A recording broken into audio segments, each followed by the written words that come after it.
na ningetaka kuambia serikali ya kwamba juzi tumeona koti imeamrisha IG wakiwa na DCI Amin ya kwamba waende kule kwa mahakama ili wakajibu hii maneno ya abduction.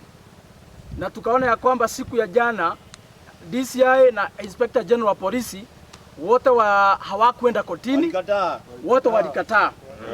Mimi nataka niongee hapa leo kama chairman wa Newgema Young Leaders Movement.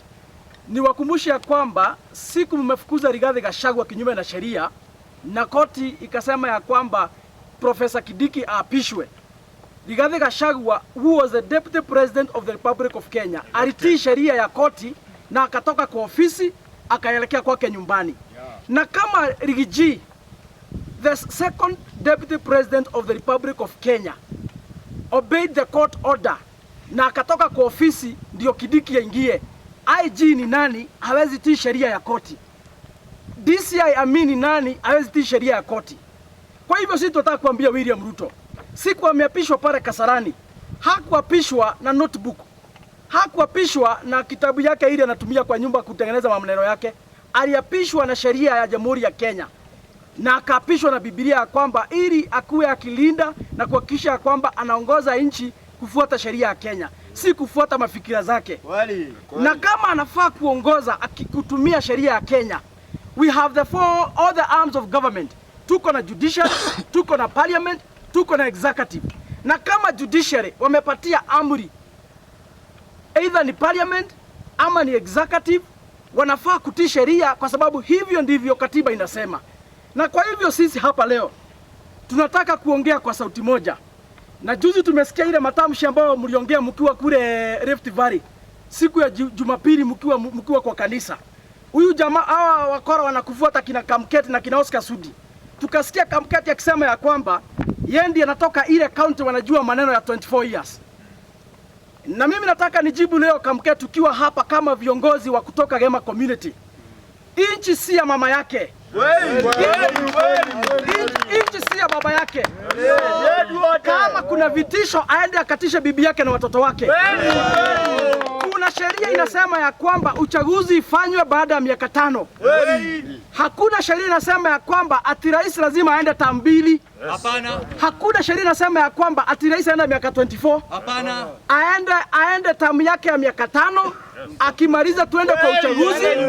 Wakenya waamue kwa debe. Na Wakenya wakiamua kwa debe aende nyumbani, lazima aende. Ndio sheria.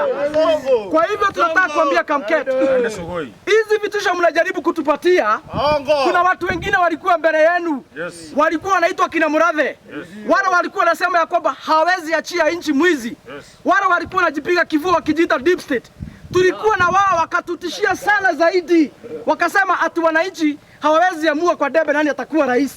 Lakini 2022 tukajitokeza kwa wingi tukapiga kura, na wale walikuwa natuzia uoga wakakunja mkia, wote tukawapeleka nyumbani. Na leo hii wako kwa manyumba zao wanapigwa na mabibi zao wengine. Watu walikuwa natutisha. Kwa hivyo niambie Kamketi, vile tulikuwa tunatishwa na kina Murathe na tuliwapeleka nyumbani, wewe ni nani? Wewe ni mafia kuku. Wewe ni nani? Wewe ni mwizi wa ng'ombe. Wewe ni mtu bure katika nchi ya Kenya. Kama wale walikuwa wanajiita deep state tuliwapeleka nyumbani. Mtu kama wewe, mtu ambaye hajielewi hakuenda shule, wewe ni nani?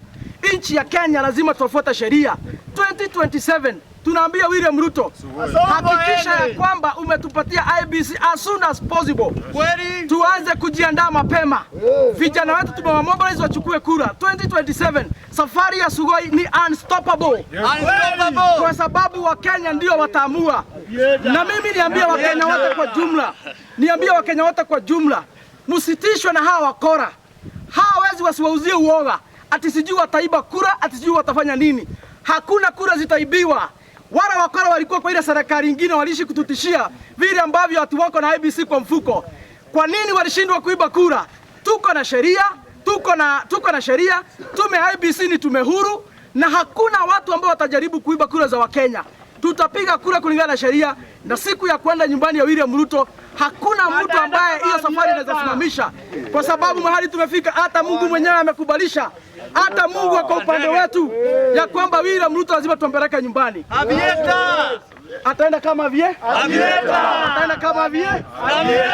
William Ruto must go. William Ruto must go. For us to stop the abduction, William Ruto must go. For the economy of Kenya to be revived, William Ruto must go. For us to stop corruption, William Ruto must go.